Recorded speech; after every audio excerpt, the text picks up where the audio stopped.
السلام علیکم ورحمۃ اللہ وبرکاتہ۔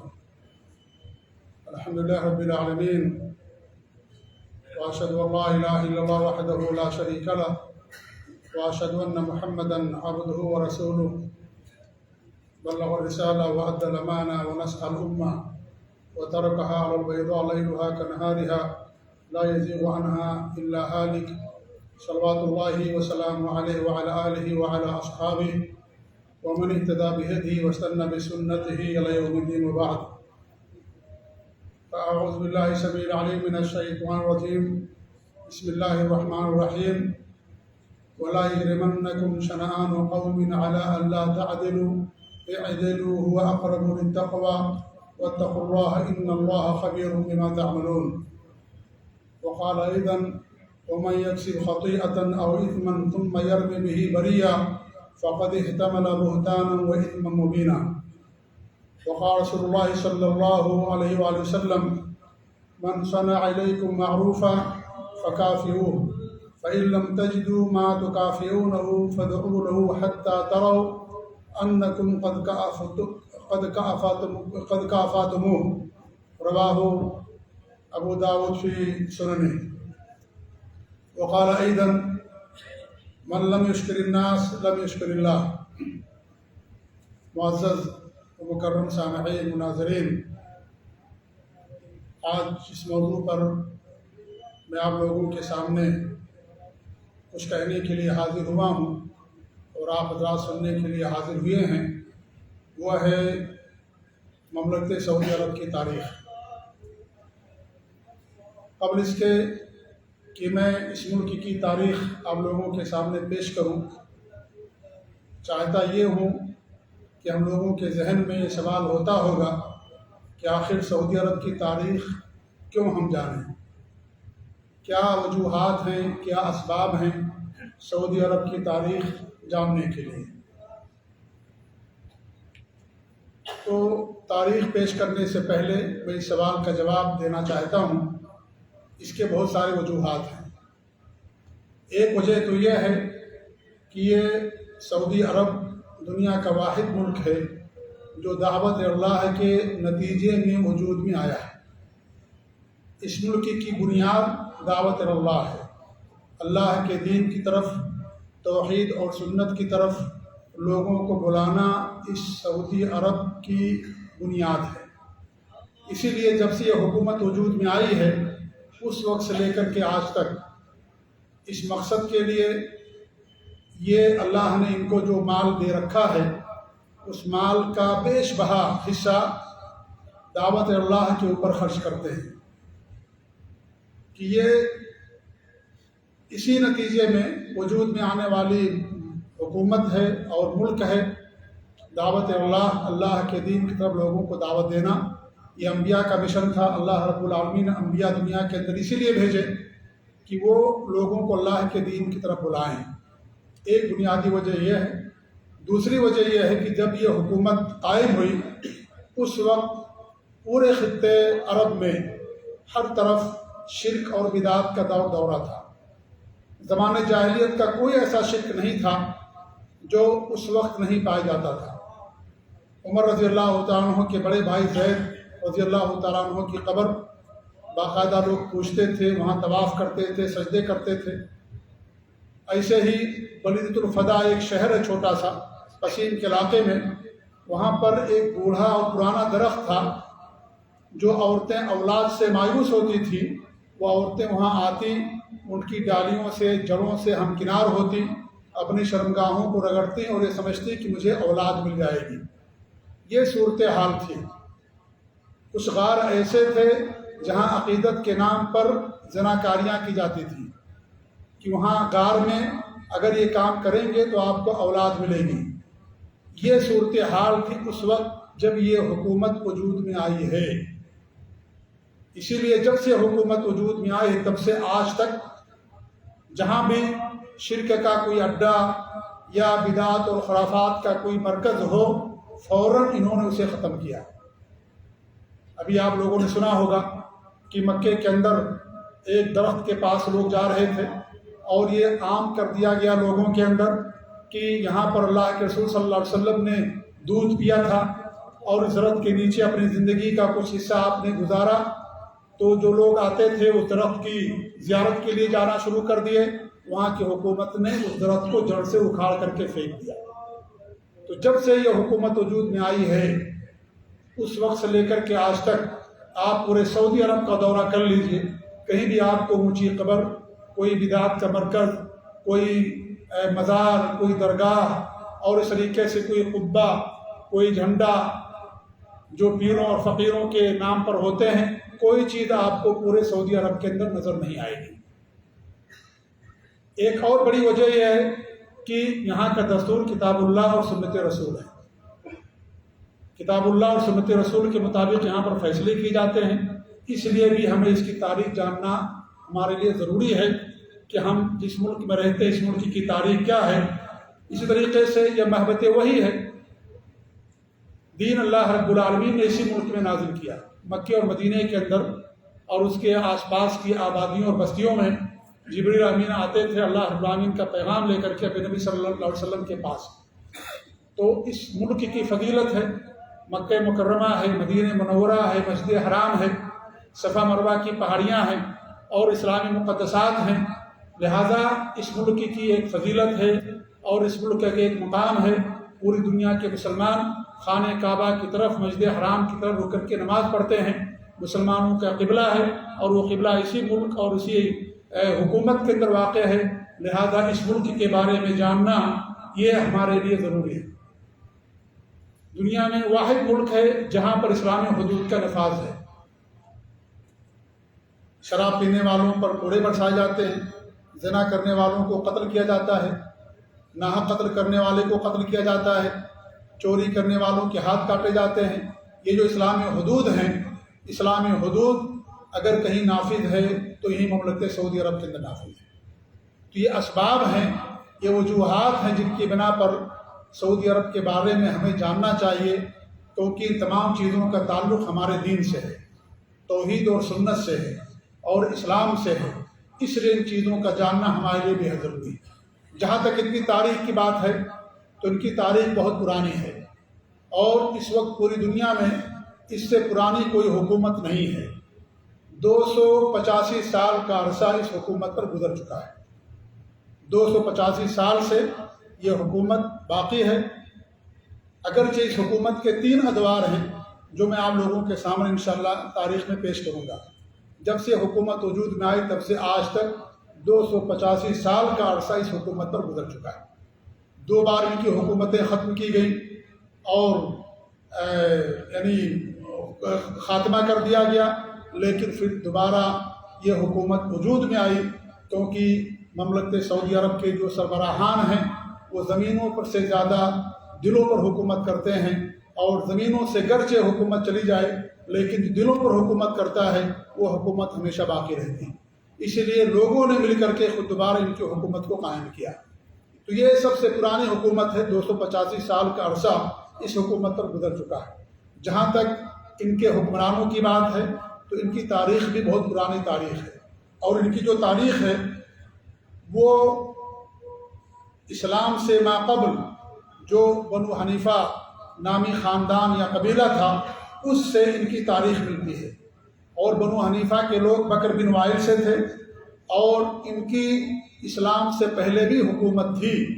زمانے جاہلیت میں اسلام کے آنے سے پہلے بھی بنو حنیفہ کے خاندانوں کی اپنے علاقے میں ان کی باقاعدہ حکومت تھی، انہی سے جا کر کے ان کا شجرہ ملتا ہے اور تاریخ ملتی ہے۔ سعودی عرب کے جو بانی ہیں، جو سب سے پہلے حاکم اور مؤسس ہیں، جن کا نام ہے سعود بن محمد بن مکرم، وہ بنو حنیفہ قبیلے سے تعلق رکھتے تھے۔ یہ درعیہ کے سب سے پہلے حاکم تھے۔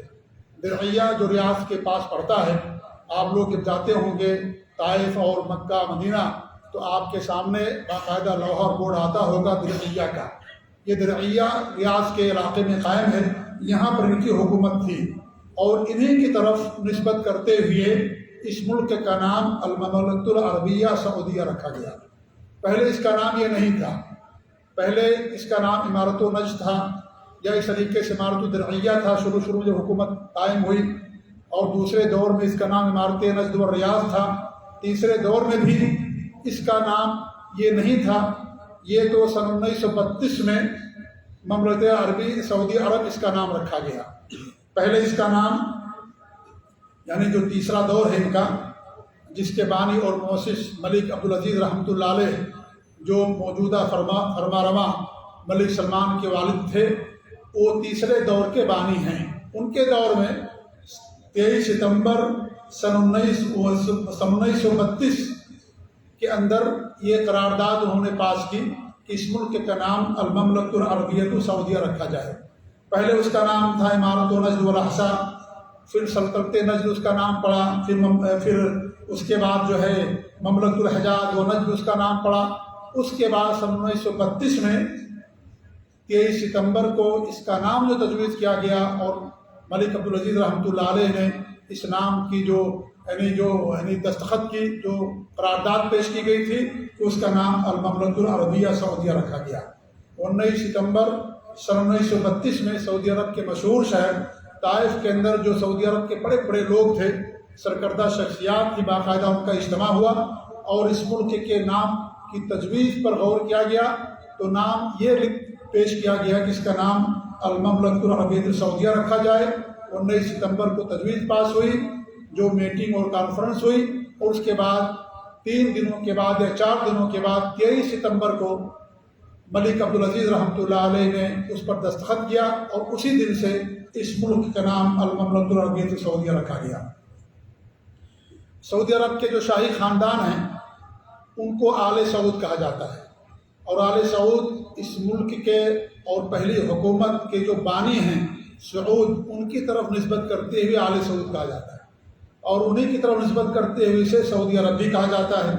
ان کا دوسرا لقب آل معنی بھی ہے، آل سعود بھی کہتے ہیں، جو یہاں کے فرمانروا اور یہاں کا جو شاہی خاندان ہے، اور دنیا کا سب سے بڑا شاہی خاندان ہے۔ ان کے شاہی خاندان میں تقریباً 15,000 لوگ ہیں۔ جی ہاں، خود ملک عبدالعزیز رحمۃ اللہ علیہ کے 42 لڑکے تھے، ملک عبدالعزیز رحمۃ اللہ علیہ کے 42 لڑکے تھے، اور کئی ان کی بیٹیاں تھیں۔ تو یہ جو پورا خاندان ہے تقریباً 50,000 افراد پر مشتمل ہے۔ تو ان کا دوسرا نام آل معنی بھی ہے۔ معنی یہ بنو حنیفہ کے ایک بہت ہی بااثر اور بہت ہی بہادر شخص تھے، انہوں نے ہی درعیہ کی تاسیس کی ہے۔ درعیہ جس سے ان کی تاریخ جڑی ہوئی ہے، جو ریاض کے پاس پڑتا ہے، جیسا کہ میں نے اس سے پہلے بیان کیا، وہاں مضبوط قلعے اور مکانات انہوں نے تعمیر کیے، اور قلعوں ہی کی وجہ سے اس جگہ کو درعیہ کہا جانے لگا۔ پہلے درعیہ کا علاقہ ملیبید اور غدیبہ کے نام سے معروف تھا، جانا جاتا تھا، لیکن جب انہوں نے معنی بن ربیہ المرادی، جو بنو حنیفہ کے ایک بہت ہی بااثر اور انتہائی بہادر اور بڑے ہی یعنی ہوشیار سمجھ لیجیے شخص تھے، انہوں نے وہاں پر مضبوط قلعے اور مکانات تعمیر کیے، اس لیے اس کا نام جو ہے درعیہ پڑ گیا۔ اس لیے ان کو آل معنی بھی کہا جاتا ہے، کیونکہ وہ انہی کے خاندان سے تھے۔ ان کا ایک لقب آل مقرن بھی ہے، یہ مقرن بن مرخان کی طرف نسبت ہے، اور یہ بھی بنو حنیفہ سے تعلق رکھتے تھے، انہی کے خاندان کے تھے۔ یہ مقرن اور مشہور لوگوں میں سے گزرے ہیں، اس لیے ان کو آل مقرن بھی کہا جاتا ہے۔ تو یہ جو شاہی خاندان ہے انہیں آل سعود بھی کہا جاتا ہے، آل معنی بھی کہا جاتا ہے، اور ساتھ ہی ساتھ ان کو آل مقرن بھی کہا جاتا ہے۔ یہ 3 ان کی نسبت ہے، اور ان تینوں نسبت کی وجوہات میں نے آپ لوگوں کے سامنے بیان کی۔ اس ملک کے 3 ادوار ہیں، اس ملک اور حکومت کے 3 ادوار ہیں۔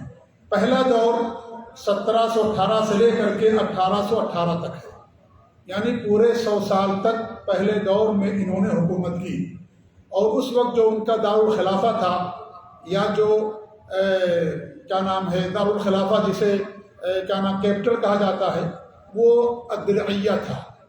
الدرعیہ تھا جو ریاض کے پاس ہے۔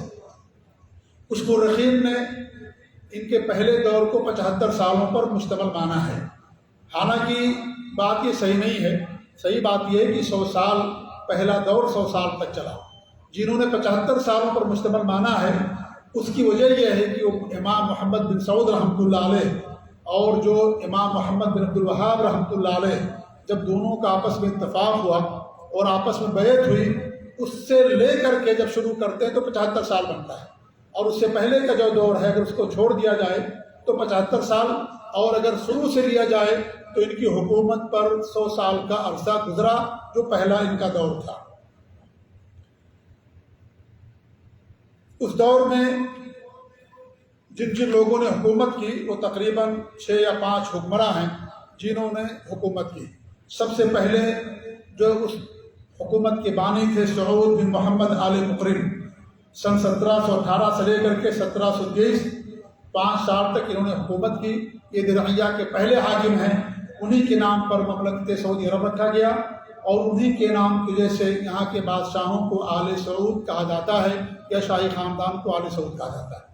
اس کے بعد جو دوسرے خلیفہ ہوئے یا حاکم ہوئے، ان کا نام تھا زید بن مرخان، جو انہی کے خاندان کے چچا کے بیٹے تھے، اور ان کی حکومت صرف 2 سال رہی۔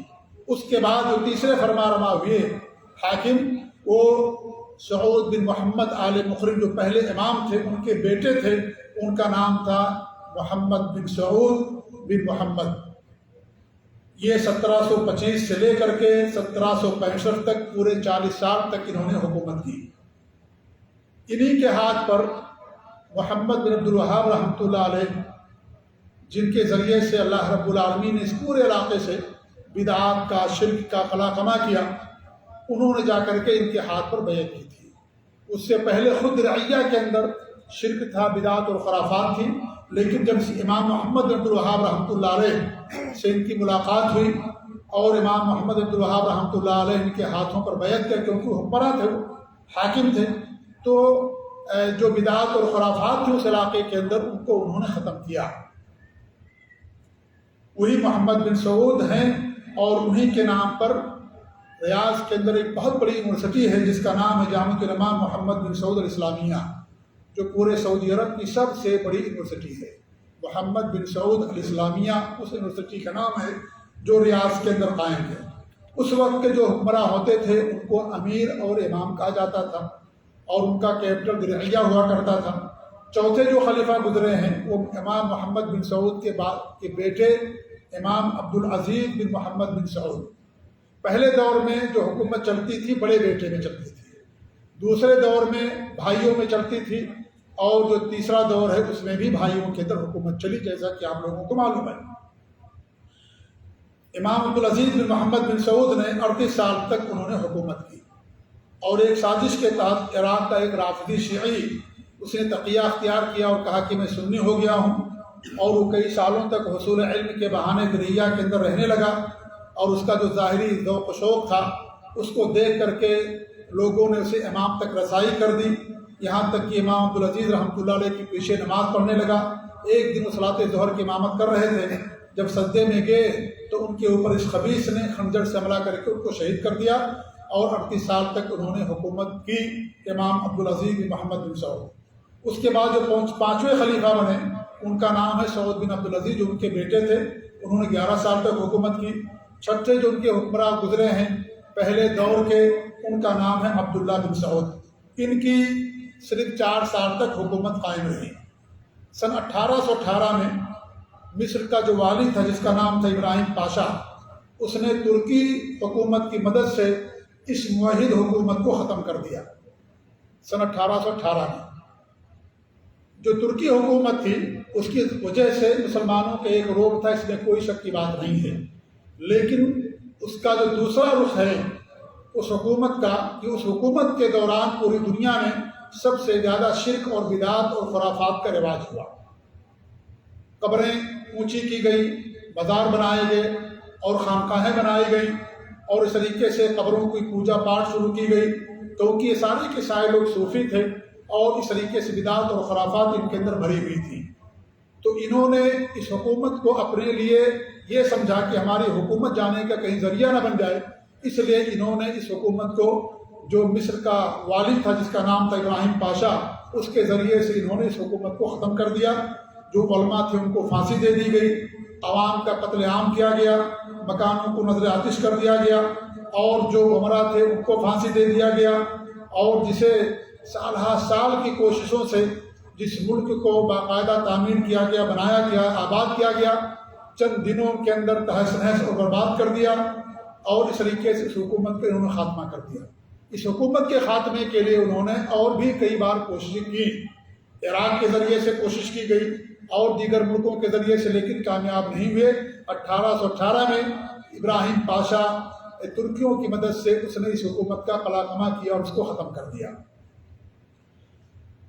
ترکوں کو آل سعود سے زیادہ دشمنی تو ہوئی و سنت سے تھی، انہیں ان سے زیادہ دشمنی نہیں تھی، اور اس پورے علاقے میں سعودی عرب یہ ترکیہ کی حکومت بھی نہیں تھی۔ وہ سارے لوگ یہ کہتے ہیں کہ انہوں نے بغاوت کیا، بغاوت نہیں کیا تھا۔ ترکیہ کی جو حکومت تھی صرف اور صرف مکہ اور مدینے کے اندر تھی، اور وہ بھی ان کا شریف ہوا کرتا تھا۔ باقی اور جو علاقے تھے، چاہے ریاض کا علاقہ ہو، احسا کا علاقہ ہو، قصیم کا علاقہ ہو، حائل کا علاقہ ہو، ریاض کے علاقے ہوں، یہ ہمارا جو جبیل کے علاقے ہیں، ہر جگہ پر چھوٹی چھوٹی حکومتیں قائم تھیں، اور ہر بڑی حکومت چھوٹی حکومت سے باقاعدہ محصول اور ٹیکس لیا کرتی تھی۔ تو اس عرب کے خطے میں ترکیوں کی حکومت نہیں تھی، ہاں ان کا روب دبدبا تھا، لیکن صرف مکے اور مدینے کے اندر ان کے شریف ہوا کرتے تھے، اس لیے کبھی بھی ان کے خلاف انہوں نے بغاوت نہیں کیا۔ یہ غلط بات لوگوں کے اندر بیان کی جاتی ہے کہ انہوں نے بغاوت کیا اور یہاں پر ترکیوں کی حکومت تھی۔ ترکیوں کی یہاں پر علاقے میں حکومت نہیں تھی، صرف مکہ مدینہ چھوڑ کر کے، اور کبھی کبھی جدہ کیونکہ بندرگاہ تھی، سمندر کنارے تھا وہاں، ورنہ اس پورے علاقے میں ترکیوں کی حکومت نہیں تھی۔ چھوٹی چھوٹی جو حکومتیں اور سلطنتیں تھیں، بلکہ کہا جاتا ہے کہ ہر 50 کلومیٹر کی دوری پر ایک حکومت ہوا کرتی تھی۔ آپس میں خانہ جنگی تھی، افراتفری کا عالم تھا، آپس میں لڑتے بھڑتے تھے، بدعات اور شرک کا بازار گرم تھا، اخلاق بھی نہیں تھا، چوری رہزنی، لوگ حج کرنے آتے تھے، لوگوں کو لوٹ لیا کرتے تھے، بڑی رہزنی تھی، ڈکیتی تھی، زناکاری عام تھی، دغا بازی عام تھی۔ توحید اور سنت تو تھی نہیں، لیکن اخلاقیات کا بھی جو ہے جنازہ نکلا ہوا تھا۔ تو ایسی بات نہیں ہے کہ ترکیہ کے خلاف انہوں نے بغاوت کیا، ایسی بات نہیں، بلکہ ان مقامات پر، جگہوں پر ترکیہ کی کوئی حکومت قائم ہی نہیں تھی۔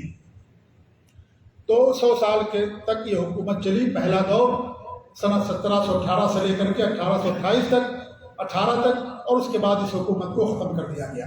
لیکن جیسا کہ میں نے بتایا کہ چونکہ یہ بڑے عادل اور منصف حکمراں گزرے ہیں شروع سے لے کر کے آج تک، اور ان کے دور میں بدعات اور خرافات اور شرک وغیرہ کی کوئی چیز نہیں ہوتی تھی، اس لیے عوام ہمیشہ ان سے پیار اور محبت کرتی تھی۔ اب صرف ٹھیک 5 سال کے بعد دوبارہ پھر درعیہ کے لوگوں کی مدد سے ان کی حکومت وہاں پر قائم ہو گئی۔ کب دوبارہ؟ 1824 میں۔ 1828 کے اندر اس حکومت کا خاتمہ کر دیا گیا۔ ٹھیک 2 سال، 5 سال یا 6 سال کے بعد دوبارہ یہ حکومت قائم ہوئی، اور دوبارہ جب قائم ہوئی تو 67 سال تک یہ حکومت قائم رہی۔ کتنے سال تک؟ 3 کم 70 سال، 67 سال تک یہ حکومت قائم رہی۔ اور جب دوسری بار یہ حکومت قائم ہوئی تو وہاں ان کا جو کیپٹل تھا دارالخلافہ، انہوں نے ریاض کو بنایا۔ پہلے دور حکومت میں درعیہ میں، دوسرے دور حکومت میں ریاض کو انہوں نے اپنا دارالخلافہ بنایا۔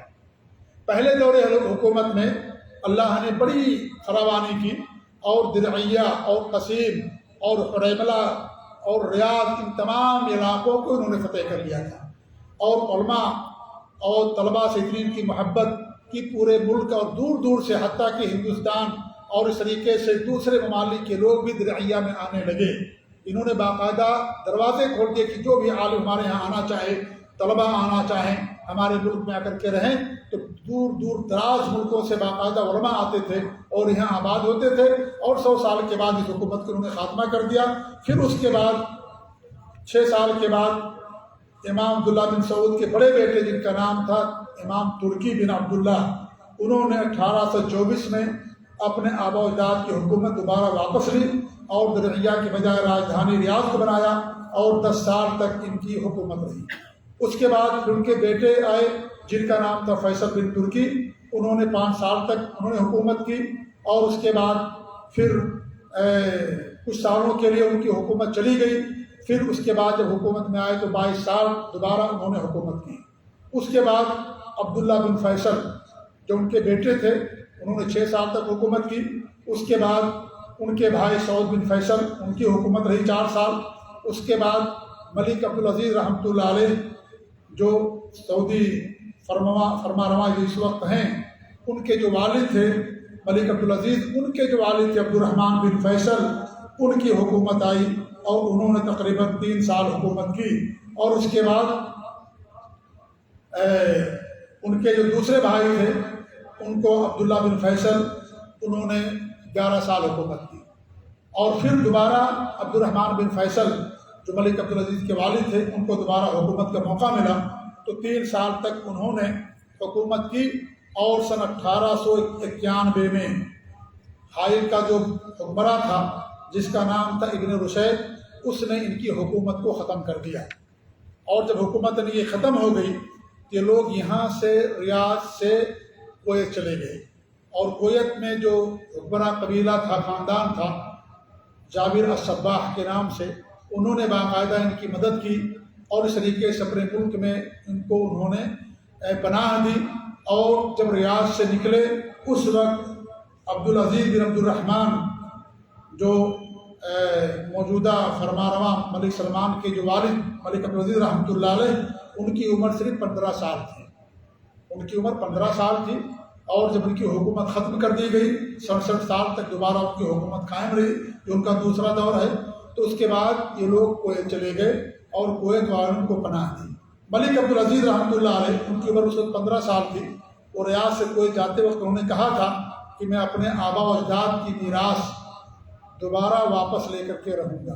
یہ عزم لے کر کے وہ کویت گئے، اور کویت میں جا کر کے انہوں نے گھوڑ سواری سیکھی، تیراکی اور تیر اندازی سیکھی، روزے رکھتے تھے، خوب بھوکے پیاسے رہتے تھے، گھنٹوں دوڑتے رہتے تھے، اور زمین پر پتھروں پر سوتے تھے، چلچلاتی دھوپ میں ننگے پاؤں چلتے، اونچی اونچی پھلانگ لگاتے، اور اپنے جسم کو تکلیفوں کا انہوں نے عادی بنایا۔ یعنی شاہی خاندان تھا، لیکن پھر بھی شاہانہ طرز پر زندگی نہیں گزاری، کیونکہ ان کے سامنے ایک بڑا مقصد تھا، اور اپنے آبا و اجداد کی حکومت کو ان کو واپس لینی تھی۔ اس لیے انہوں نے بڑی محنت والی زندگی گزاری کہ اس میں محنت آ سکتی ہے، تکلیفوں کا سامنا کرنا پڑ سکتا ہے، اس لیے انہوں نے بندوق چلانا، تیر چلانا، نیزہ بازی، یہ تمام چیزیں انہوں نے سیکھی کویت میں رہتے ہوئے۔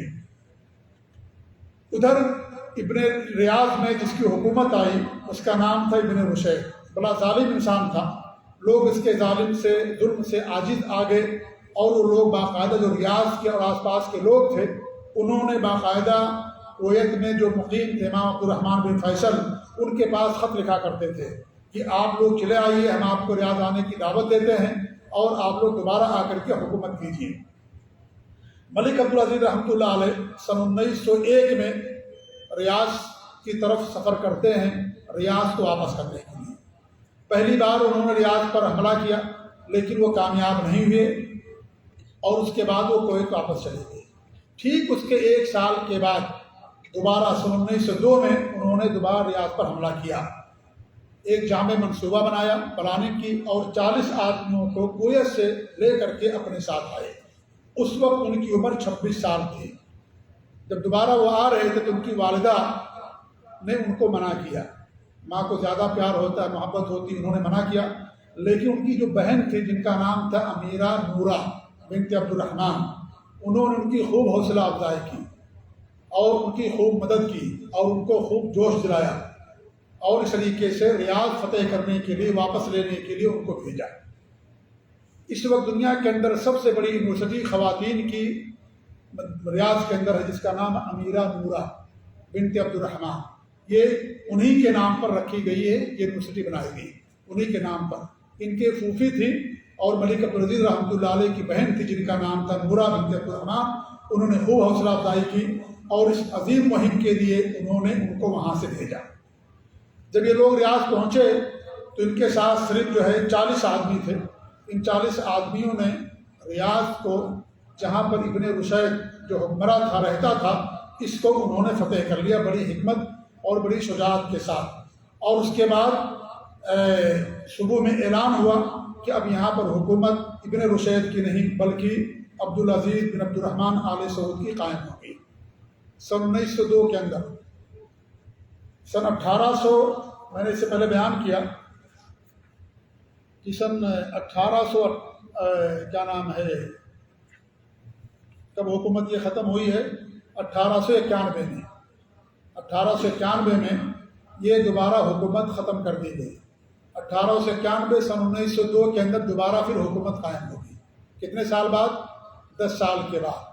پہلی بار 5 سال کے بعد دوبارہ قائم ہوئی، اور جب دوسری بار ان کی حکومت آئی تو 10-11 سال کے بعد دوبارہ پھر ان کی حکومت وجود میں آ گئی۔ اس بات کا نتیجہ ہے کہ جو لوگ تھے اس زمانے میں اور آج بھی، وہ سب کے سب ان حکمرانوں سے بے حد پیار اور محبت کیا کرتے تھے، کیونکہ ان کا ساتھ جو رویہ تھا لوگوں کے ساتھ عدل و انصاف کا تھا، اس لیے لوگ ان کا ساتھ دیتے تھے اور ان کے پاس باقاعدہ خطوط لکھا کرتے تھے کہ آپ آئیے اور اس طریقے دوبارہ حکومت کو واپس کر دیں گے۔ سن 1902 میں انہوں نے ریاض کو فتح کیا، اور اس کے بعد سن 1932 کے اندر اتنی بڑی مملکت وجود کے اندر آئی۔ پورے 30 سال ان کو پورے سعودی عرب کو اور جو اس کے شہر ہیں ان کو اکٹھا کرنے میں، اجتماع کرنے میں لگ گیا۔ جو پہلا دور ان کا ہے ان کو دور تاسیس کہا جاتا ہے، اور جو تیسرا دور ہے اس دور کو اتحاد اور اتفاق کا دور کہا جاتا ہے۔ اس لیے جو ہے 23 ستمبر سن 1932 کے اندر اس ملک کا نام مملکت سعودی عرب رکھا گیا، اور یہ جو بڑے بڑے شہر ہیں ان سب کو انہوں نے فتح کیا۔ 30 سال کے دوران جہاں چھوٹی چھوٹی حکومتیں تھیں ان سب کو انہوں نے فتح کیا، اور اس طریقے سے ایک بڑا ملک جو ہے وجود میں آیا۔ تیسرا دور ان کا سب سے سنہرا دور ہے۔ جو تیسرا دور ہے جو بھی چل رہا ہے سن 1902 سے لے کر کے اور اب تک تقریباً 120 سال ہو چکے ہیں، 120 سال ہو چکے ہیں، اور تینوں دور کو اگر ملا لیا جائے تو 285 سال کی مدت بنتی ہے۔ جیسا کہ میں نے شروع بیان کیا کہ اس وقت پورے زمین پر اس سے پرانی کوئی حکومت باقی نہیں ہے، جو بھی حکومتیں تھیں سب ختم ہو گئی۔ اس سے زیادہ لمبی مدت لوگوں نے حکومت کی، لیکن اس وقت 285 سال کوئی بھی ایسا قبیلہ یا خاندان یا حکومت نہیں ہے جس پر اتنا لمبا عرصہ گزرا۔ سب سے پہلے تیسرے دور کے جو بانی ہیں وہ ملک عبدالعزیز رحمۃ اللہ علیہ، اور ان کی حکومت 51 سال تک رہی۔ سن 1902 سے لے کر کے سن 1953 تک انہوں نے حکومت کی، یعنی پورے 51 سال تک پورے سعودی عرب کے اندر بڑے عدل و انصاف کے ساتھ انہوں نے حکومت کی۔ 77 سال کی ان کو عمر ملی، اور 9 نومبر سن 1953 میں ان کی وفات ہوتی ہے۔ سب سے پہلے انہوں نے قرآن کی تعلیم دی، اور یہ سعودی حکمرانوں کی تاریخ ہے، اور ان کی ایک کیا نام ہے، یہ شان ہے کہ جو بھی حکمراں ہوتا ہے یا جو بھی یہاں پر لوگ ہوتے ہیں سب سے پہلے ان کو قرآن کی تعلیم دی جاتی ہے، اور وہ حافظ قرآن تھے ملک عبدالعزیز رحمۃ اللہ علیہ، اور ان کے اکثر حکمراں جو گزرے ہیں وہ سب کے سب حافظ قرآن ہوا کرتے ہیں۔ ملک سلمان رحمۃ اللہ علیہ کے حافظ اللہ وہ خود حافظ قرآن ہیں، بھی جو ملک کے سب فرما رواں ہیں، جو بادشاہ ہیں، ملک سلمان یہ خود جو ہے حافظ قرآن۔ تو سب سے پہلے قرآن کی تعلیم دی جاتی ہے۔ انہوں نے قرآن کی تعلیم لی، قرآن کا حفظ کیا، اور اس طریقے توحید وغیرہ پڑھا، فقہ پڑھا، اور دین کی بنیادی تعلیمات انہوں نے لی۔ انہوں نے اپنے دور میں وزارت خارجہ، وزارت داخلہ، وزارت دفاع، وزارہ مالیہ، وزارت مواصلات اور مجلس شورا، سعودی ایئرلائنس، ریاض اور دمام کے درمیان جو ٹرین چل رہی ہے انہی کے دور کی بنائی ہوئی ہے، اور انہی کے دور میں پہلی بار راس تنورہ کے اندر پٹرول باہر بھیجا گیا۔ وہ اپنے پیسے پر سعودی عرب کے اندر بھی اور باہر ملکوں کے اندر بھی قرآن کی تفسیر، صحیح بخاری اور احادیث کی تفسیر اور دینی کتابوں کو چھپواتے تھے، اور انہیں علماء اور طلباء کے اندر سعودی عرب ہی کے اندر نہیں بلکہ پوری دنیا کے اندر فری بھیجتے تھے، اور اس طریقے سے لوگوں کے اوپر تقسیم کیا کرتے تھے۔ پورے 51 سال تک انہوں نے بڑے عدل و انصاف کے ساتھ حکومت کی، اور اس طریقے سے توحید اور سنت کی نشر و اشاعت کو انہوں نے اپنا سب سے محبوب مشغلہ بنا کر کے رکھا، جو کہ ہر حکمراں کا اور ہر بادشاہ کا مشغلہ رہا ہے۔ اس کے بعد جو ان کے فرما بردار بیٹے ہوئے ان سب کا بھی یہی حال رہا۔ ملک عبدالعزیز رحمۃ اللہ علیہ کے بعد ان کے بیٹے ملک سعود رحمۃ اللہ علیہ کو حکومت ملی۔ 11 سال تک انہوں نے حکومت کی۔ جامعۃ الملک سعود کی انہوں نے بنیاد ڈالی، اور لڑکیوں کا پہلے مدرسہ قائم کیا انہوں نے، اور مسجد حرام کی اور مسجد نبوی کی توسیع کی۔ خود ملک عبدالعزیز رحمۃ اللہ علیہ نے بھی مکہ مکرمہ مسجد حرام کی توسیع کی تھی۔ اس کے بعد ملک فیصل آئے، اور ان کی حکومت بھی 11 سال رہی، ملک فیصل رحمۃ اللہ علیہ، اور انہوں نے رابطۃ العالم اسلامی کا قیام کیا، بڑے بڑے اسپتال قائم کیے، تعلیم اور زراعت پر بڑی توجہ دی انہوں نے، اور اس طریقے سے جیزان میں پانی کا ڈیم بنایا، امبو اور جازان میں بھی انہوں نے جو بندرگاہ ہے انہیں کی قائم کی ہوئی ہے۔ اس کے بعد جو ہے ملک خالد رحمۃ اللہ علیہ کی حکومت آتی ہے، اور انہوں نے 7 سال تک حکومت کی، اور انہوں نے 4 یونیورسٹیوں کا قیام کیا۔ 4 یونیورسٹیاں انہوں نے قائم کی: جامعۃ الملک فیصل، جامعۃ الامام محمد بن سعود، جامعۃ ام القرى اور جامعۃ الملک خالد۔ یہ 4 یونیورسٹیاں انہوں نے قائم کی، اور جو خانہ کعبہ کے غلاف بنایا جاتا ہے اس کا کارخانہ بھی انہوں نے قائم کیا۔ پہلے یہ غلاف کعبہ مصر سے آتا تھا، لیکن مصر والوں نے بدمعاشی کی، اور ایک مرتبہ انہوں نے غلاف کعبہ نہیں بھیجا، اور اس طریقے سے انہوں نے حکومت کو اطلاع بھی نہیں کی، اور ملک عبدالعزیز رحمۃ اللہ علیہ کے زمانے ہی میں یہ بات ہوئی، تو انہوں نے آنن فارن اس طریقے سے غلاف کعبہ بنایا اور اس طریقے سے خانہ کعبہ کے اوپر چڑھایا۔ تو انہوں نے اس کو ختم کرنے کے لیے خود یہاں پر مسنہ کسوۃ الکعبہ جو مکہ اور جدہ کے درمیان ہے، اور جہاں پر ہزاروں لوگ کام کرتے ہیں، انہوں نے اس کارخانے کی بنیاد ڈالی، اور سابق یہ انہی کے دور میں وجود میں آیا سابق۔ اور رائل کمیشن زبیر اور امبو کا انہوں نے قائم کیا، مطار ملک خالد، اور اس طریقے سے ملک عبدالعزیز ایئرپورٹ انہوں نے قائم کیا، اور جو طلبہ اور طالبات ہیں انہوں نے باقاعدہ ان کے لیے مکافات اور پیسے جاری کیے، یعنی جو پڑھیں گے علم حاصل کریں گے حکومت کی طرف سے باقاعدہ ان کو پیسے دیے جاتے ہیں، اور آج بھی یہ چیز قائم ہے۔ ان کے بعد جو حکمراں ہوئے وہ خادم الحرمین الشریفین ملک فہد رحمۃ اللہ علیہ۔ ملک فہد سے پہلے کے بادشاہوں کو ملک کہا جاتا تھا خادم، اور لیکن ملک فہد کے بعد سے خادم الحرمین الشریفین کا لقب ان کو دیا گیا، یہ انہوں نے اپنے لیے منتخب کیا۔ ملک فہد کی حکومت 23 سال رہی، اور انہی کے دور سے خادم الحرمین الشریفین کا لقب وجود میں آیا۔ ان کے بڑے کارنامے ہیں، اور ان کے بڑے کارناموں میں سب سے بڑا کارنامہ مکہ اور مدینہ کے اندر مسجد نبی اور مسجد حرام کی سب سے بڑی توسیع۔ پوری تاریخ میں اس سے بڑی توسیع کسی نے نہیں کی تھی۔ یہ اور بات ہے کہ بعد ملک عبداللہ نے ان کی اس تاریخ کو بھی ختم کر دیا، اور سب سے بڑی توسیع مکہ مکرمہ کی، خانہ کعبہ کی، مسجد حرام کی ملک عبداللہ نے کی ہے، جو انہوں نے پلان بنایا۔ لیکن ملک فہد نے بھی اپنے زمانے میں سب سے بڑی توسیع، ان کے دور تک اس سے بڑی توسیع مدینہ یعنی مسجد نبی اور مسجد حرام کی نہیں ہوئی تھی۔ انہوں نے کویت کی آزادی بھی انہی کے دور میں ہوئی ہے، اور اس طریقے سے 1984 میں انہوں نے مدینہ کے اندر مجمع ملک فہد لطباعت المصحف شریف کی بنیاد ڈالی، جو دنیا کا سب سے بڑا مطبع اور پریس ہے۔ اس سے بڑا پریس پوری دنیا میں کہیں نہیں ہے، جہاں سے قرآن کریم کی باقاعدہ تفسیریں مختلف زبانوں میں اس کے ترجمے شائع ہوتے ہیں، اور حاجیوں کو اور پوری دنیا کے مسلمانوں کے اوپر اسے جو تقسیم کیا جاتا ہے۔ وزارت الشؤون اسلامیہ بھی انہوں نے قائم کی ملک فہد رحمۃ اللہ علیہ نے، اس سے پہلے یہ وزارت یہاں پر قائم نہیں تھی۔ اس کے بعد جو سن 205 میں ان کی وفات ہوتی ہے ملک فہد کی رحمۃ اللہ علیہ، اس کے بعد خادم الحرمین شریفین ملک عبداللہ 205 سے لے کر کے 215 تک یعنی 10 سال تک انہوں نے حکومت کی۔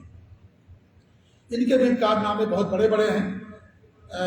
انہوں نے اپنے دور میں 18 یونیورسٹیاں انہوں نے جو ہے قائم کی ہیں۔ کتنی یونیورسٹیاں؟ 18 یونیورسٹیاں قائم کی ہیں ملک عبداللہ نے۔ یہ ساری باتیں شاید آپ لوگ نہیں جانتے ہیں۔ 18 یونیورسٹیاں انہوں نے قائم کی ملک عبداللہ رحمۃ اللہ علیہ نے اپنے دور حکومت میں۔ بحرین پر ایران قبضہ کرنا چاہ رہا تھا۔ بحرین کے مکر سے ایران کے مکر سے بحرین کو بچانے والی جو شخصیت ہے ملک عبداللہ رحمۃ اللہ علیہ کی۔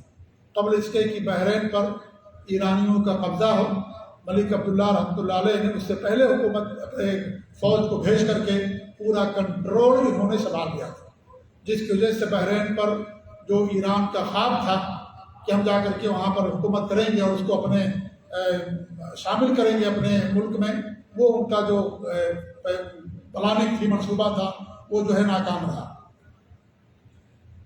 اور حرم مکی کی سب سے بڑی توسیع کی انہوں نے، اور ایک اور بڑا کام کیا انہوں نے، جمرات کی سب سے بڑی توسیع کی، جہاں کنکری مارتے ہیں، اور اتنی بڑی توسیع کی ہے کہ ایک دن میں 5 ملین 50 لاکھ حاجی ایک ساتھ جمرات کی رمی کر سکتے ہیں، ایک دن کے اندر کر سکتے ہیں۔ ایک دن کے اندر جمرات کی رمی 5 لاکھ حاجی کر سکتے ہیں۔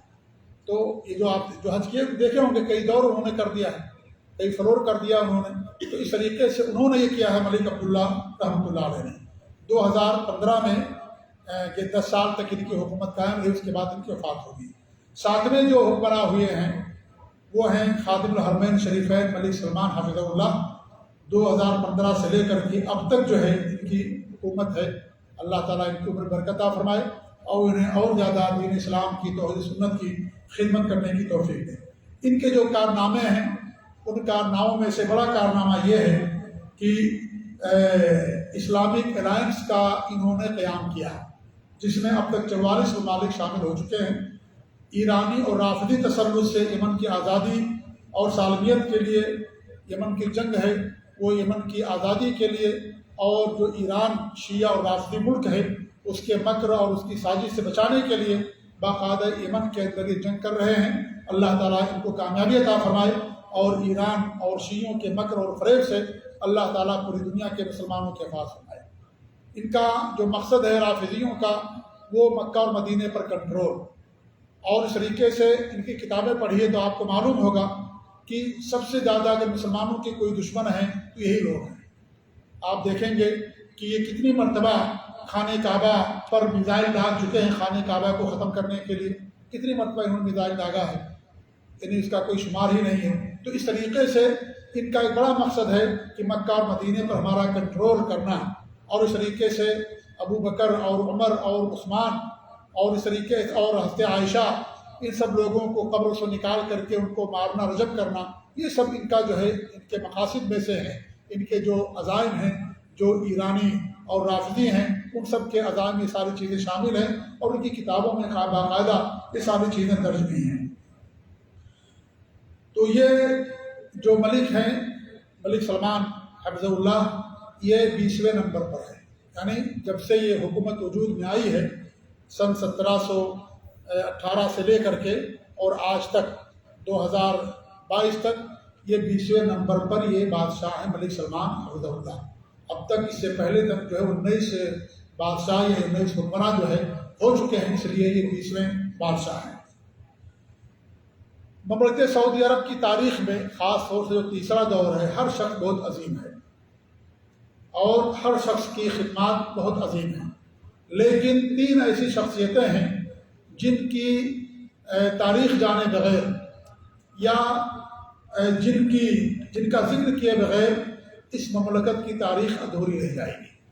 ان میں سے تو ایک بڑی شخصیت ملک عبدالعزیز رحمۃ اللہ علیہ کی ہے، جو تیسرے دور کے خلیفہ اور حکمراں گزرے ہیں، جو تیسرے دور کے بانی ہیں، مؤسس ہیں ملک عبدالعزیز رحمۃ اللہ علیہ، جنہوں نے 51 سال تک حکومت کی، اور ملک سلمان اور ان کے بعد ہوئے ان کے جو والد ملک عبدالعزیز رحمۃ اللہ علیہ. دوسرے امام محمد بن عبد الوہاب رحمۃ اللہ علیہ، جو پہلے دور کے مجدد اور امام محمد بن عبد الوہاب رحمۃ اللہ علیہ، جنہوں نے محمد بن سعود بن عبد العزیز کے ہاتھ پر جا کر کے جنہوں نے محمد بن سعود بن محمد کے ہاتھ میں بیعت کی تھی، ان کے ذکر کیے بغیر بھی مملکت سعودی عرب کی تاریخ ادھوری رہ جائے گی. کیونکہ محمد بن عبد الوہاب رحمۃ اللہ علیہ سے پہلے حکومت تھی، لیکن ان کے حکومت میں بھی شرک اور بدعات اور خرافات تھیں. جب محمد بن عبد الوہاب رحمۃ اللہ علیہ سے کی ملاقات ہوئی، محمد عبد الوہاب رحمۃ اللہ علیہ قصیم کے علاقے میں یہ پیدا ہوئے، اور اس طریقے سے پہلے یہی انہوں نے دین کی دعوت دی، لوگوں کو شرک اور بدعات اور خرافات سے منع کیا، اور اسلامی جو احکام ہیں، حدود، ان کو باقاعدہ نافذ کیا. اور اس وقت کے جو حکمراں تھے رحملہ کے ان کے ساتھ مل کر کے، اور یہ تاریخ بتائی جاتی ہے کہ ایک عورت سے زنا صادر ہو گیا، وہ امام محمد بن الوہاب رحمۃ اللہ علیہ کے پاس آئی تو انہوں نے باقاعدہ اس سے پوچھا، اور جب انہوں نے پورا اعتراف کر لیا تو انہوں نے اس کو رجم کر دیا. اور جو رحملہ کا بادشاہ تھا، حکمراں تھا، اس نے بھی رجم کرنے میں مدد کی. لیکن جب یہ بات پہنچتی ہے حشا اور اوپر کے لوگوں کو تو یہ ساری باتیں ان کو ناگوار گزری، تو انہوں نے منع کر دیا، کہا کہ اس متوع کو تم اپنے ہاتھ سے نکال دو ورنہ ہم تمہارے ملک کو ختم کر دیں گے. اس نے کہا حشا پر جو حکومت تھی وہ بڑی حکومت تھی، انہوں نے رحملہ کے حکمراں کو کہا. امام محمد بن الوہاب رحمۃ اللہ علیہ وہاں سے نکل کر کے وعینہ اور رحملہ سے نکل کر کے درعیہ پہنچے، اور اس سے پہلے وہ توحید اور سنت کی دعوت دینے کی وجہ سے پورے خطے کے اندر معروف اور مشہور ہو گئے تھے۔ اور جب درعیہ پہنچتے ہیں جہاں پر محمد بن سعود کی حکومت تھی، وہاں پہنچتے ان کے ملک میں، اور وہاں ایک شخص جن کا نام تھا اسویلم خاندان کے تھے، وہ ان کے شاگرد تھے، جا کر کے وہاں قیام کیا، رات گزاری۔ تو محمد بن سعود کی جو بیوی تھی جن کا نام تھا جوہرہ رحمۃ اللہ علیہ، وہ موحدہ تھی، اور اس طریقے سے جب ان کے پاس ان کے شوہر آئے محمد بن سعود، تو انہوں نے کہا کہ اللہ رب العالمین نے یہ نعمت ہمارے پاس بھیجی ہے، لہذا میں چاہتی ہوں کہ آپ ان کے پاس جائیے اور اس طریقے سے انہیں اپنے ملک میں رکھیے اور ان کے ذریعے سے توحید اور سنت کے دروس کو قائم کیجیے، ان کو اپنے پاس مت بلائیے۔ آپ یہ دیکھیں علماء کا مقام، علماء کا احترام، یہ درعیہ کے حاکم ہیں، لیکن ان کی بیوی کہہ رہی ہیں کہ آپ ان کو اپنے پاس مت بلانا، بلکہ خود تم ان کو ان کے پاس جانا۔ صبح ہوتی ہے، محمد بن سعود رحمۃ اللہ علیہ اپنے بھائی کے ساتھ اور لشکر کو لے کر کے ان کے گھر پر جاتے ہیں، اور وہاں باقاعدہ انہوں نے ان کے ہاتھ پر بیعت کی، اور امام محمد بن عبدالوہاب رحمۃ اللہ علیہ بڑی جامع تقریر کی، جس میں توحید کی فضیلت بیان کی، شرک کی مذمت بیان کی، اور جو قبر پرستی، مدار پرستی ہے، ان تمام چیزوں کے نقصانات بیان کیے۔ تو انہوں نے کہا کہ ہم جو ہے انشاءاللہ آپ کی دعوت میں آپ کا ہم ساتھ دیں گے، اور اس طریقے سے امام محمد بن عبدالوہاب رحمۃ اللہ علیہ نے محمد بن سعود رحمۃ اللہ علیہ کے ہاتھ میں بیعت کیا، اور وہاں انہوں نے توحید کا درس دینا شروع کیا۔ اب پوری دنیا کے لوگ وہاں آنے لگے، اور اس طریقے سے اللہ رب العالمین نے بڑی برکت دی، اور درعیہ جو چھوٹا سا شہر تھا، ان لوگوں نے باقاعدہ قصیم کے علاقوں کو، ریاض کو، نجد کو، حریملہ کو، تمام چیزوں کو اللہ رب العالمین کے ہاتھوں پر ان شہروں کو فتح کرا دیا۔ تو یہ محمد بن عبدالوہاب رحمۃ اللہ علیہ یہ اپنے دور کے بہت بڑے مجدد گزرے، اور اللہ کے فضل کے بعد انہیں کی اور یہاں کے بادشاہوں کی برکت اور کوشش کا نتیجہ ہے کہ آپ پورے سعودی عرب کے اندر چلے جائیے، کہیں بھی آپ کو کوئی مزار اور کوئی خبر اور اونچی قبر اور کوئی درگاہ وغیرہ آپ کو نظر نہیں آئے گی۔ پہلے بہت زیادہ تھی، لیکن انہیں کی کوششوں سے ساری چیزیں ختم کر دی گئی۔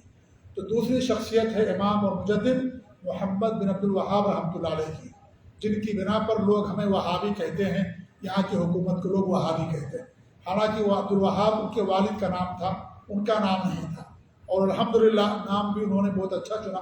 وہاب اللہ رب العالمین کا نام ہے، وہاب کے معنی ہوتے ہیں اللہ والا، الحمدللہ وہابی اللہ والے ہوتے ہیں، اللہ کی توحید والے، نبی کی سنت پر عمل کرنے والے، شرک اور بدعات اور خرافات سے دور رہنے والے، الحمدللہ۔ تو انہی کی وجہ سے ان کو لوگ وہابی کہتے ہیں۔ دوسری ایک شخصیت ہے، اور تیسری شخصیت ہے محمد بن سعود رحمۃ اللہ علیہ کی، جن کے ہاتھ پر محمد بن عبدالوہاب رحمۃ اللہ نے بیعت کیا تھا، جن کی حکومت 40 سال تک رہی۔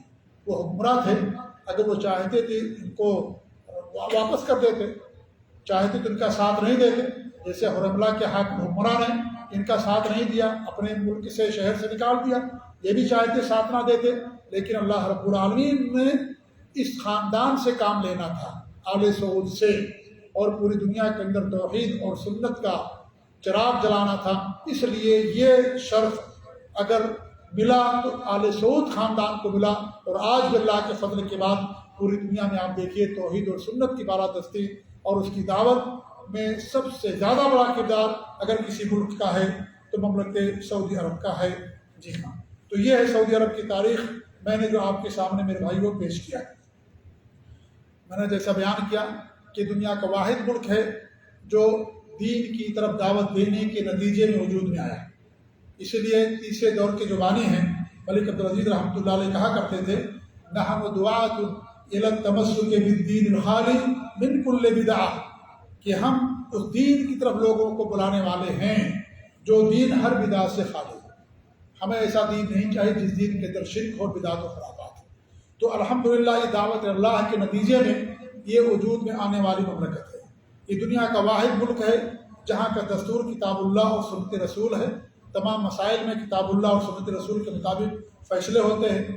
یہاں پر باقاعدہ حدود کا نفاذ ہے، قاتلوں کو قتل کیا جاتا ہے، شراب پینے والوں پر کوڑے برسائے جاتے ہیں، زانیوں کو قتل کیا جاتا ہے، چوروں کے ہاتھ کاٹے جاتے ہیں۔ یہ دنیا کا واحد ملک ہے جہاں جو رافضیت، خارجیت، الحاد و دہریت، تصوف اور شرک و بدعت کے لیے ننگی تلوار ہے، اور ان کی اشاعت میں سب سے بڑی رکاوٹ بنی ہوئی ہے۔ آپ دیکھیے ہر جگہ بدعت اور خرافات آپ کو نظر آئیں گی، اس ملک کو چھوڑ کر کے اور بھی کچھ ممالک ہیں جیسے کویت وغیرہ ہو گیا، لیکن اور دیگر ممالک کو آپ دیکھ لیجیے، اسلامی ممالک ہیں، وہاں پر آپ کو خبر پرستی، بدعت اور خرافات ہر چیز نظر آئے گی، تمام چیزیں وہاں پر آپ کو نظر آئیں گی۔ لیکن الحمدللہ یہ ان تمام بدعات اور خرافات کے لیے ایک بڑی رکاوٹ بنی ہوئی ہیں، اس لیے چیزیں آپ کو یہاں پر نظر نہیں آتی۔ یہاں پر علماء کا بڑا ادب اور احترام ہے، یہاں کا جو حکمراں ہوتا ہے، بادشاہ ہوتا ہے، باقاعدہ مفتی اور اس طریقے جو بڑے بڑے علماء ہوتے ہیں ان کی زیارت کے لیے جاتے ہیں۔ امام ابن عثیمین کی زیارت کے لیے ملک عبداللہ، ملک فہد جایا کرتے تھے اور ان سے کہتے تھے کہ آپ کا جو گھر ہے وہ گھر میں عالیشان بنا دیتا ہوں، لیکن وہ کہتے تھے کہ نہیں، میرا گھر جیسے ویسے رہنے دے۔ اس طریقے سے مفتی ہے، بڑے بڑے علماء ہیں، امام بن باز رحمۃ اللہ علیہ تھے، باقاعدہ بادشاہ اور حکمراں مناسبتوں سے، عید میں، بقرعید میں، اس طریقے سے اور دیگر مناسبتوں سے ان سے باقاعدہ ملنے کے لیے آتے تھے۔ ایسے آپ دیکھیں گے کہ حرمین شریفین کی جو خدمت انہوں نے کی ہے، جو توسیع انہوں نے کی ہے، پوری تاریخ میں اس کی نظیر اور اس کی مثال نہیں ملتی ہے۔ اللہ نے ان کو مال دیا، اس مال کو حرمین شریفین، حاجیوں کی خدمت میں، مکہ مدینہ کی خدمت اور توسیع میں انہوں نے پوری دولت لگا دی۔ یہاں جو امن و امان ہے، آپ کو پوری دنیا میں کسی بھی ملک میں یہ چیز آپ کو نظر نہیں آئے گی۔ یہ اللہ تعالیٰ کے فضل کے بعد توحید کی اور سنت کی برکت ہے، اور یہاں کے جو مخلص اور موحد حکمراں ہیں ان کی محنت اور مشقت کا نتیجہ ہے۔ الحمدللہ یہاں پر سب کو فری تعلیم دی جاتی ہے، یہاں پیسے نہیں دیے جاتے، بلکہ یہاں جو پڑھتے ہیں ان لوگوں کو باقاعدہ فری میں کتابیں دی جاتی ہیں اور فری میں مناہج وغیرہ تقسیم کیے جاتے ہیں۔ پوری دنیا کا سب سے بڑا پریس مدینہ کے اندر قائم، مجمع الملک الفہد، جہاں سے کتاب اللہ کی تفسیر دنیا کی بڑی بڑی زبانوں میں شائع کی جاتی ہے اور پوری دنیا کے اندر باقاعدہ اس کو تقسیم کیا جاتا ہے۔ پورے مملکت سعودی عرب کے اندر دعویٰ سینٹرز قائم ہیں، کیونکہ یہ ملک ہی دعوت کی بنیاد پر وجود میں آیا۔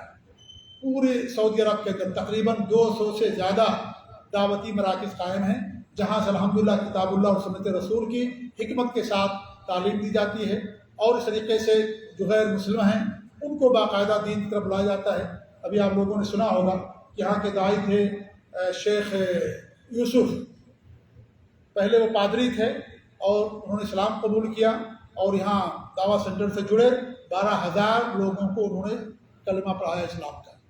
صرف ایک کی بات بتا رہا ہوں میں، مطلب جو ہے ان کی یوسف رحمۃ اللہ علیہ جو یہاں پر تھے داعی، فلپینی زبان کی، ان کی بتا آپ دیکھیں 200 زیادہ اسلامی سینٹرز ہیں پورے سعودی عرب کے اندر، اور کتنے لوگ مسلمان ہوتے ہیں، کتنے لوگ شرک بدعت کو چھوڑتے ہیں، اس کا تو کوئی اندازہ ہی نہیں، اس کا کوئی اندراج ہی نہیں ہے۔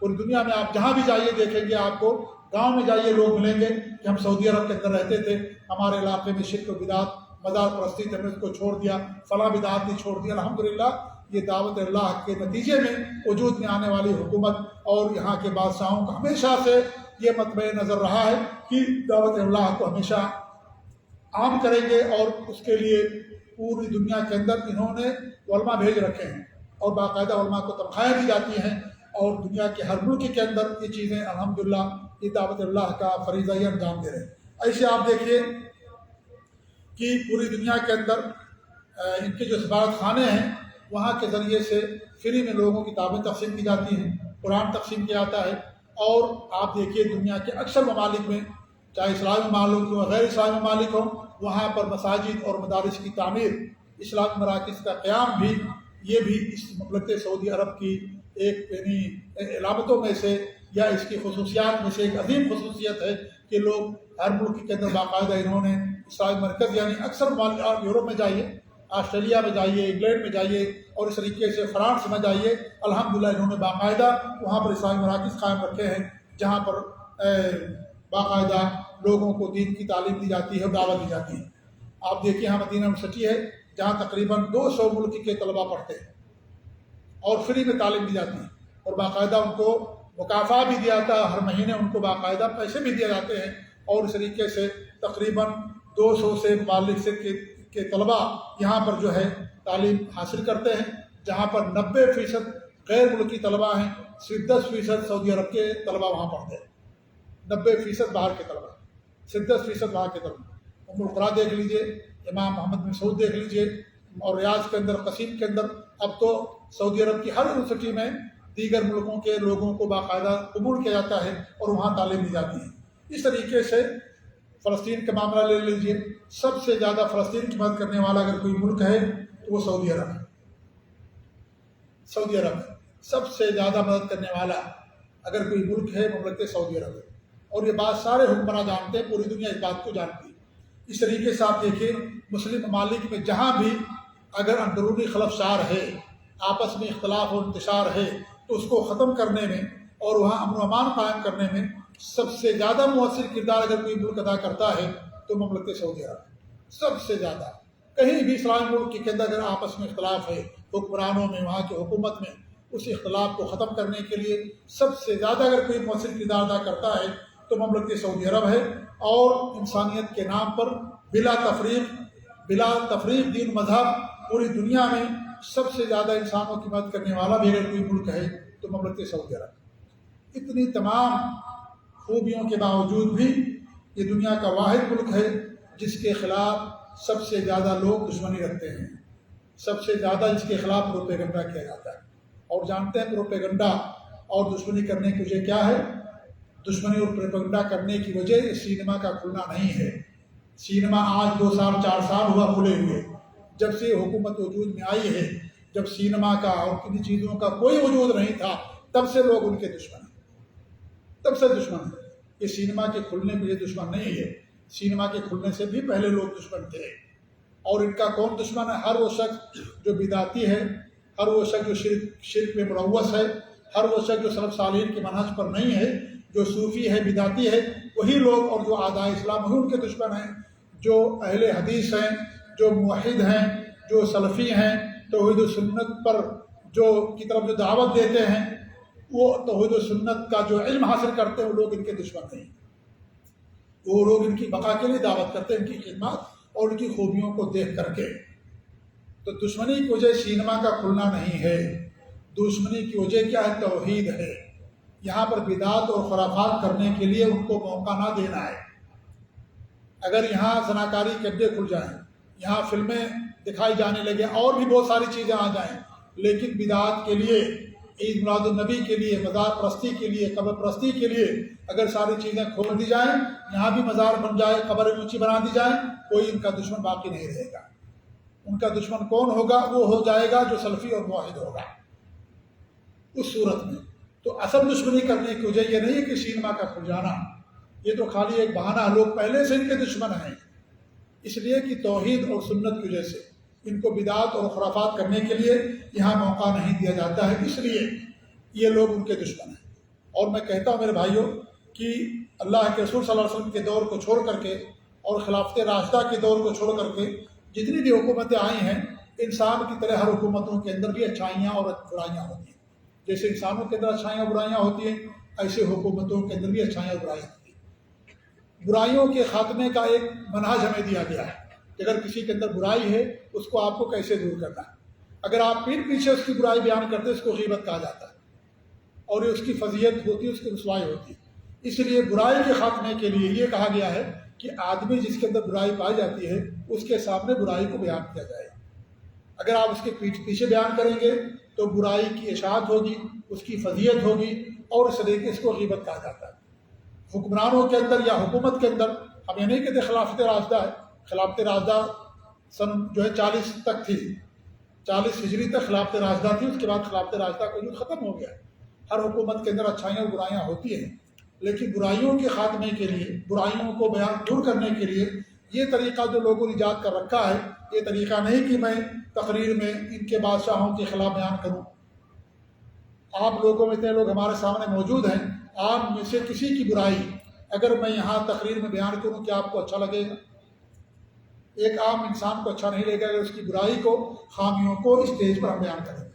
ایک ملک کا حکمراں ہے، بادشاہ ہے، سربراہ ہے، اس کے ہاتھ میں ڈنڈا ہے، اس کے ہاتھ میں حکومت ہے، اس کی برائی کو اگر آپ پیٹھ پیچھے بیان کریں، اخبارات میں لکھیں، جرائد میں لکھیں، ممبروں پر بیان کریں اور اس طریقے سے اسٹیج پر بیان کریں، کیا یہی حدیث کا طریقہ ہے؟ کیا نبی صلی اللہ علیہ وسلم کا طریقہ یہی ہے کہ حدیث نے ہمیں اسی بات کی تعلیم دی ہے؟ آپ اگر حدیث کا مطالعہ کریں گے، سلف صالحین کے عقیدے اور منہج کو دیکھیں گے تو یہ ہوگا کہ پیٹھ پیچھے نہیں، بلکہ اگر آپ کے پاس استطاعت ہے تو آپ جا کر کے ان کے سامنے بیان کریں، جیسے کہ یہاں کے علماء کرتے ہیں۔ آپ کی ذمہ داری بیان کرنا ہے، اس کا ختم کرنے کی آپ کی ذمہ داری نہیں ہے۔ آپ نماز نہیں پڑھتے، کوئی آدمی آپ کو نماز کی تعلیم دے سکتا ہے، اگر نماز نہیں پڑھے تو آپ کو مار نہیں سکتا وہ، کہ آپ کو مارنا شروع کر دے نماز کیوں نہیں پڑھتے ہو۔ ہمارا کام یہ ہے علماء کا کہ جو برائی ہے اس کو جا کر کے بادشاہ کے سامنے بیان کریں، وہ ختم کر دے۔ الحمدللہ اگر نہیں ختم کرتے ہیں تو آپ کی ذمہ داری ختم ہوگی۔ آپ کی ذمہ داری نہیں کہ آپ ڈنڈے کے زور پر اس برائی کو اور اس غلط چیز کو آپ ختم کرائیں۔ یہ منہج خوارج کا ہے، اس لیے خوارج جو لوگ ہیں یا ان کے نقش قدم پر چلتے ہیں وہ لوگ سعودی عرب انہیں اچھا نہیں لگتا، اس لیے اچھا نہیں لگتا کیونکہ جو سلفی طریقہ ہے اس طریقے پر لوگ برائیوں کے خاتمے کے لیے کوشش نہیں کرتے۔ تو برائیاں ہر ایک کے اندر ہیں، ہمارے اندر برائیاں ہیں، سب کے اندر برائیاں ہیں، لیکن برائیوں کے دور کرنے کا ایک طریقہ اور ایک سلیقہ ہوتا ہے۔